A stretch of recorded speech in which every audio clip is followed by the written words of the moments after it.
Selamat sore saudara, salam sejahtera dalam Kristus Yesus. Sore hari ini kita akan membahas firman Tuhan dari surat Rasul Paulus kepada Timotius dalam pasal 6 ayat 11. 1 Timotius 6 ayat 11. Tetapi engkau, hai manusia Allah, jauhilah semuanya itu. Kejarlah keadilan, ibadah, kesetiaan, kasih, kesabaran, dan kelembutan. Kekasih-kekasih Tuhan, kita akan melihat dalam ayat ini Paulus berkata kepada Timotius, tetapi engkau, hai manusia Allah. Nah, ini menjadi bahan pemikiran kita. Kenapa Timotius disebut manusia Allah? Apakah semua orang Kristen disebut manusia Allah? Atau hanya hamba-hamba Tuhan saja yang disebut manusia Allah? Nah, untuk memahami ayat ini kita harus melihat terjemahan-terjemahan lain. Kita akan lihat dalam terjemahan Alkitab yang terbuka, dikatakan di sini, akan tetapi kamu sebagai manusia dari Allah, jauhilah dirimu dari semuanya itu, kejarlah kebenaran, kesalehan, iman, kasih, ketabahan, dan kelembutan. Menurut terjemahan Alkitab yang terbuka, manusia Allah ini disebut manusia dari Allah. Nah, jadi bukan Timotius menjadi Allah, bukan. Nah, dalam terjemahan lain, dalam terjemahan firman Allah yang hidup, dikatakan di sini, Timotius, engkau seorang hamba Allah. Jadi yang dimaksud dengan manusia Allah itu bukan Timotius dijadikan oleh Tuhan menjadi Allah, tetapi hamba Allah atau manusia yang dari Tuhan.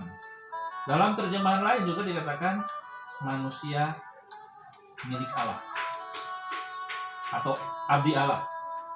Dalam bahasa Sunda itu disebut milik Allah. Dalam bahasa Jawa itu disebut abdi Allah. Jadi yang dimaksud Paulus yang mengatakan Timotius manusia Allah ini adalah hamba Allah.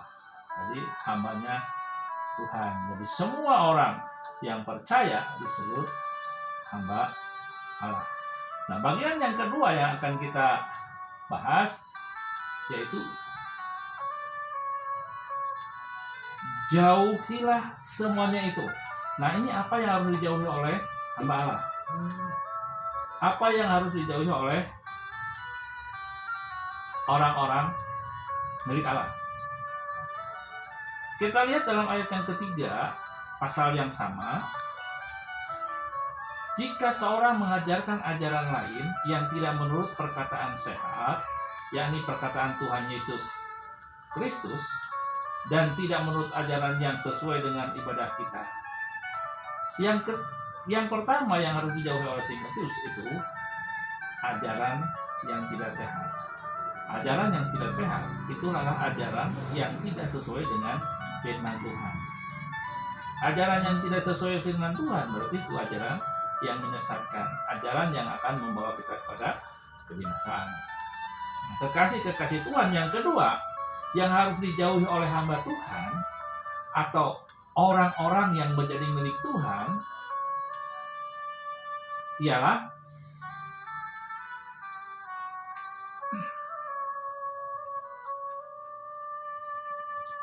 yang keempat, ia adalah seorang yang berlagak tahu padahal tidak tahu apa-apa.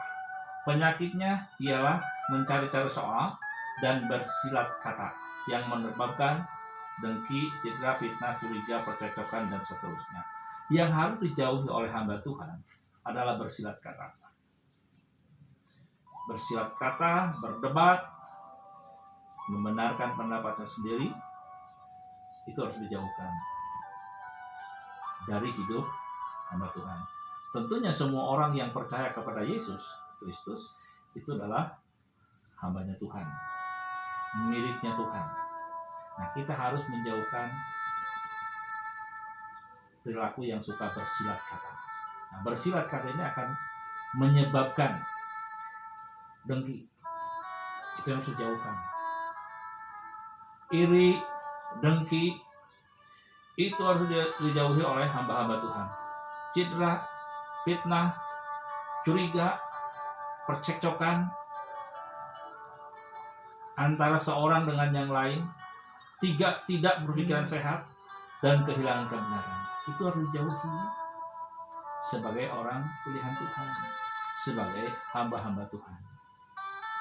Nah, ayat yang ketujuh, sebab jika kita tidak membawa sesuatu apapun ke dunia ini, dan kita pun tidak dapat membawa apa-apa keluar, asal ada makanan dan pakaian, cukuplah. Nah, ajaran yang menimbulkan percekcokan, ajaran yang menimbulkan perdebatan, itu ajaran yang mengatakan bahwa ibadah itu sumber keuntungan.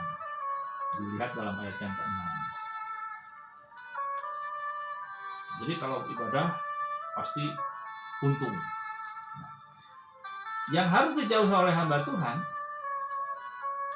yang berikutnya adalah ayat 9. Tetapi mereka yang ingin kaya terjatuh ke dalam pencobaan dan ke dalam jerat dan ke dalam berbagai hawa nafsu yang hampa. Yang harus dijauhi oleh hamba Tuhan atau orang milik Tuhan yaitu menjauhi hawa nafsu yang hampa. Yang seperti apa? Yang dikatakan ayat 10. Karena akar segala kejahatan ialah cinta uang. Sebab oleh memburu uanglah beberapa orang yang menyimpang dari iman dan menyiksa diri dalam berbagai duka. Seorang hamba Tuhan tidak boleh cinta uang. Seorang hamba kebenaran, seorang hamba Yesus harus cinta Tuhan, harus cinta kebenaran. Jangan cinta uang. Jangan punya pikiran ingin kaya.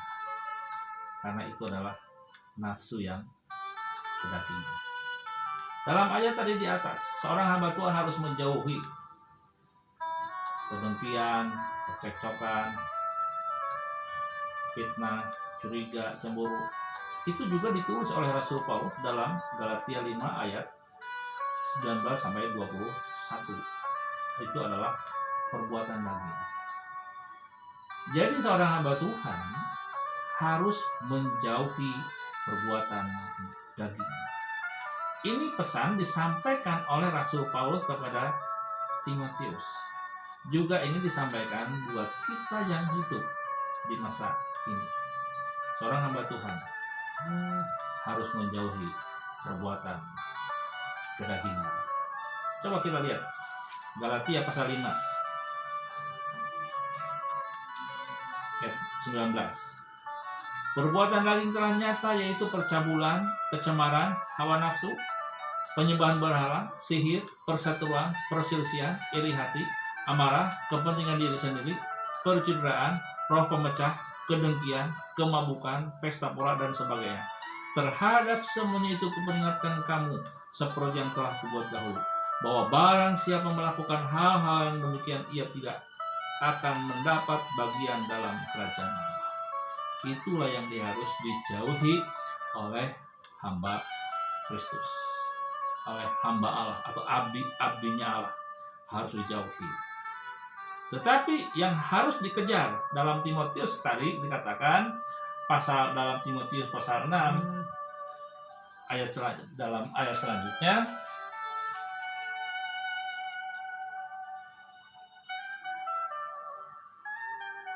jauhilah semuanya itu. Kejarlah keadilan, ibadah, kesetiaan, kasih, kesabaran, dan kelembutan. Itu adalah buah roh yang harus dikejar oleh hamba Tuhan, yang harus ada dalam pribadi seorang hamba Tuhan, seorang pelayan Tuhan, adalah buah roh. Tentunya semua orang yang percaya kepada Yesus itu adalah hambanya Tuhan. Maka buah roh itu harus ada dalam setiap orang percaya itu. Ayat 22 dalam Galatia pasal 5. Tetapi buah roh ialah kasih, sukacita, damai sejahtera, kesabaran, kemurahan, kebaikan, kesetiaan, kelemah lembutan, penguasaan diri. Tidak ada hukum yang menentang hal-hal itu. Barang siapa menjadi milik Kristus Yesus, ia telah menyelipkan daging dengan segala hawa nafsu dan keinginannya. Jikalau kita hidup oleh roh, baiklah kita hidup juga dipimpin oleh roh. Nah, saudaraku yang terkasih dalam Tuhan, Paulus katakan kepada Timotius, kejarlah keadilan. Nah, itu buah roh. Jadi seorang hamba Tuhan, seorang percaya kepada Tuhan yang menjadi abdi-abdinya kebenaran, abdi-abdinya Tuhan, buah roh itu harus nyata. Yang harus dikejar pertama kasih, sukacita, damai sejahtera, kesabaran, kemurahan, kebaikan, kesetiaan, dan seterusnya. Itu harus ada dalam kehidupan hamba Tuhan. Jadi itulah yang dimaksud dalam 1 Timotius 6 ayat 11. Hai manusia Allah, artinya hai hamba Allah, hai orang milik Allah, hai orang yang dari Allah, kejarlah itu keadilan, kejarlah itu buah roh, tetapi jauhilah perbuatan kedagingan. Amin.